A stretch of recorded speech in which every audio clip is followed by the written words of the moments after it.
All right, so today we're going to dig into one of the most polarizing figures in all of history, John D. Rockefeller. You hear that name and you immediately think of just unimaginable wealth, right? But also ruthless power and a legacy that, believe it or not, still shapes our world today. I mean, get this. This wasn't just some spooky old saying. This is what mothers in the 19th century would actually tell their kids to scare them into behaving. That's the kind of fear and power the name Rockefeller commanded. He wasn't just a businessman. In the public's mind, he was pretty much the boogeyman.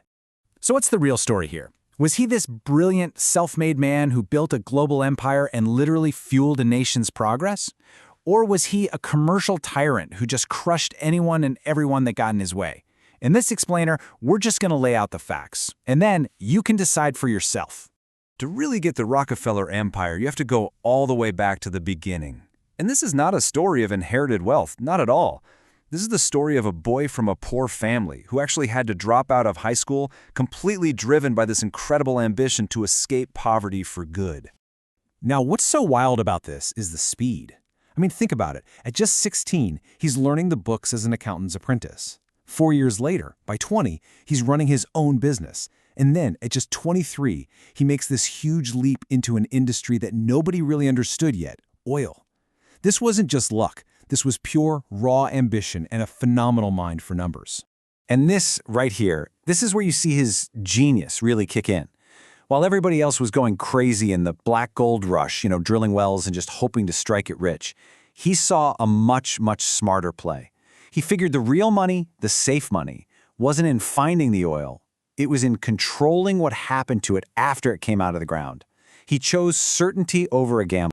And that certainty came in the form of kerosene. See, before Rockefeller, if you wanted to light your home, you used expensive whale oil, which was literally driving whales to extinction.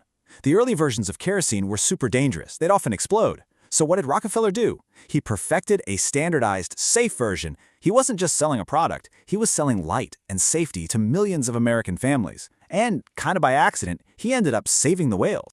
So now Rockefeller's got this killer product and his fortune is growing like crazy. But he wasn't satisfied, not even close. He didn't want to just be a player in the oil industry. He wanted to be the oil industry. And this is where the story starts to take a much darker turn. By the late 1860s, the oil market was just pure chaos. It was like the Wild West. Everybody had rushed to build a refinery, which led to way too much supply. So to sell anything, companies were just slashing prices over and over, driving the entire industry toward bankruptcy. Rockefeller looked at all this ruinous competition and didn't see a crisis. He saw a golden opportunity to bring order. His order. And his plan? Oh, it was brutally simple. First, his company, Standard Oil, with its massive cash reserves, would just slash prices way below cost. This forced all the smaller guys to lose money on every single barrel they sold. Once they were about to go under, Rockefeller would swoop in and make them an offer they really couldn't refuse. Sell out to him for pennies on the dollar, or face complete bankruptcy. His rival said that trying to compete with him was like boxing with a ghost. The result of this strategy was, well, it was swift and it was brutal. In just 4 months, he took control of 22 out of the 26 major refineries in his home city of Cleveland. The event became known as the Cleveland Massacre. And that was the moment Rockefeller went from being a really successful businessman to a feared predator. Okay, so he's crushed his direct competition, but now he's got even bigger enemies to deal with. The incredibly powerful railroad barons who controlled how his product got to market, and some brilliant inventors who were threatening to make his product totally obsolete. For years, Rockefeller had been playing a master chess game with the railroad tycoons, guys like Cornelius Vanderbilt. He'd play them against each other to get these secret, super cheap shipping deals. But eventually, they caught on. The railroads teamed up, formed a cartel, jacked up their prices, and basically cut him off. They thought they finally had him trapped. They had declared war on him, but they had no idea that Rockefeller was about to change the entire game. He looked at the small pipes they used in his refineries and had this absolutely radical idea. Why not build a giant network of pipes to move the oil himself? A pipeline would give him everything the railroads never could: total control, low and fixed cost, and complete independence from these powerful barons. And I mean, can you imagine the audacity of this move? He built a 4,000-mile pipeline network. It was an engineering marvel that basically made the railroads irrelevant for transporting oil. It was a total knockout blow, A third of the railroad companies went bust because of this. Rockefeller hadn't just won a business war, he had literally redrawn the economic map of America. But just as he cemented his total control, a brand new threat popped up. And this one didn't come from a boardroom. It came from Thomas Edison's laboratory, the electric light bulb. All of a sudden, Rockefeller's main product, the foundation of his entire empire, was facing extinction. And his first reaction was honestly, panic. He actually launched a propaganda campaign to try and scare people about the dangers of electricity.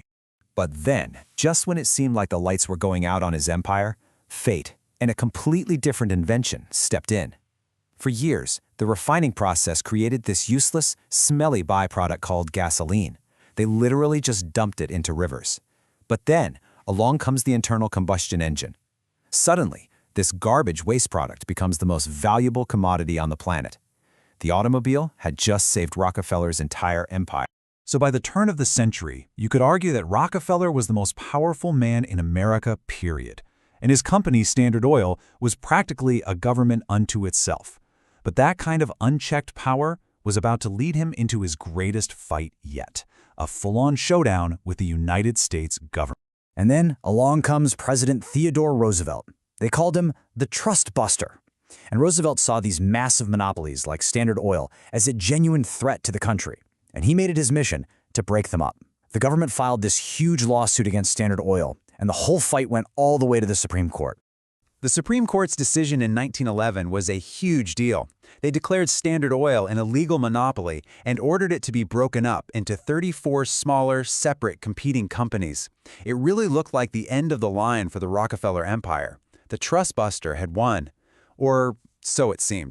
But in what has to be one of the greatest twists in business history, the government's victory made Rockefeller richer than he had ever been before. See, he still owned a piece of all 34 of the new companies, and as they started fiercely competing with each other, their combined value just exploded. The breakup didn't destroy his fortune. It more than doubled it, making him the wealthiest man in modern history. And yeah, many of those energy giants we all know today, they came directly from that breakup. So how rich are we talking? Well, at his absolute peak, his net worth, when you adjust it for today's inflation, was an estimated $340 billion. It's a level of wealth that is just, it's hard to even wrap your head around. And here's the other side of the coin. Having spent the first half of his life building that incredible fortune, he spent the second half of his life giving it all away. He founded world-class institutions like the University of Chicago and basically invented the template for modern strategic philanthropy, donating huge sums to science, medicine, and education. So, that brings us right back to where we started.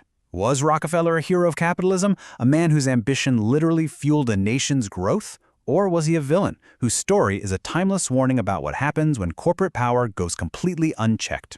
You know, the most honest answer is probably that he was both. And that's exactly what makes his story so fascinating.